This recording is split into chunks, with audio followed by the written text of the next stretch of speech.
So this video is going to be more of a personal development video today, and it's talking about a kind of quality which I don't find that attractive. It's something that I just think it breeds average, mediocre, just kind of can't be arsed mentality.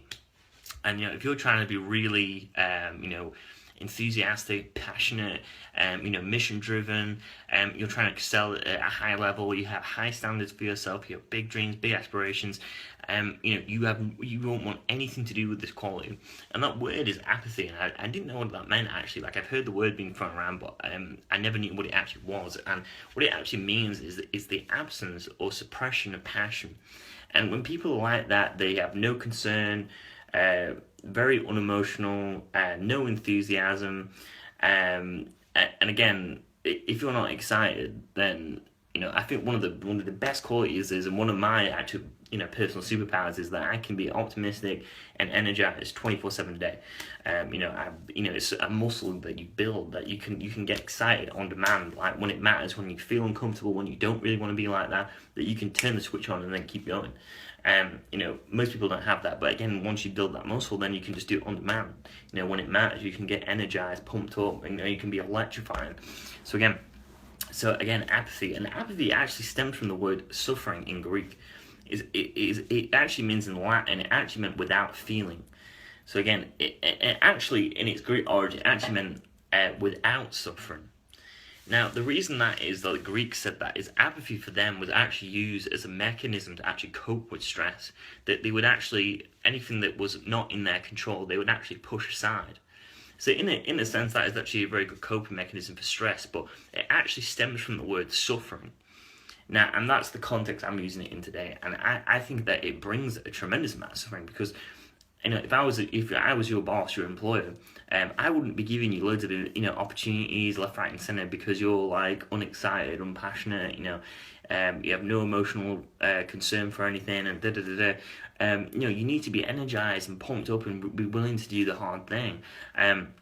So if we just look at the opposite end of the continuum, so you have apathy over here stemming from the word suffering, and then the opposite of apathy is actually enthusiasm. Now, enthusiasm in Greek actually meant God. It meant godlike, and it meant inspired. So you can see the two opposite ends of the continuum. So you have one end here, meaning suffering without feeling, suppression of passion, absence of passion. On the other side, being godlike and inspired. Now, you need to know which end of the continuum you are. You have to be, like I said, you have to kind of force multiply this throughout your life. You can't just have, be really passionate about football and then financially, relationship-wise, education-wise, you just let it all collapse and you just succumb to let it, slip in between your fingers. You have to kind of, this is kind of a big thing. I know a lot of people aren't really like this, but something I try and do is try and get really enthusiastic about everything I do, because when it matters and everything is all riding on it, all the pressures and emotions are running high, if you can just keep that enthusiasm keeping on going, usually sometimes it just gives you that little bit of boosted energy. It means you can push through something, and I just love them insane bolts of just relentlessness where you push and push and push and push. And you kind of kid yourself in a way, you kind of say, well, it is extremely difficult, and I'm probably going to fail at it, but I'm going to go after it anyway. And you have a bit of a joke with yourself about it, but it does pump you up to try something, it keeps you going. And the rule of probability is that the more attempts you try at something, the more things you try, the more likely you are to succeed at it. The rate of, your success bumps up.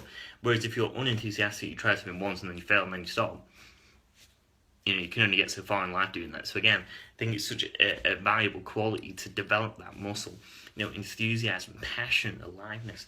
And again, I really like the quote, I forgot who said it, but it's something to the effect of, distress is but human, but to relieve it is godlike. And that's what I think about. It's, you have to be that powerful, very, very powerful quality, enthusiasm, that you can get excited just on demand.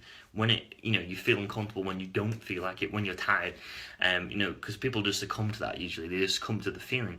And something that I try and live by is actually just try and yield to be unyielding to the principle and don't yield to the feeling. So, a lot of people just succumb to their feelings sometimes and not abiding by a principle. So, hope that makes sense. Hope I didn't waffle too much. Hope you guys enjoyed that video, and I'll speak to you soon. Have a good day.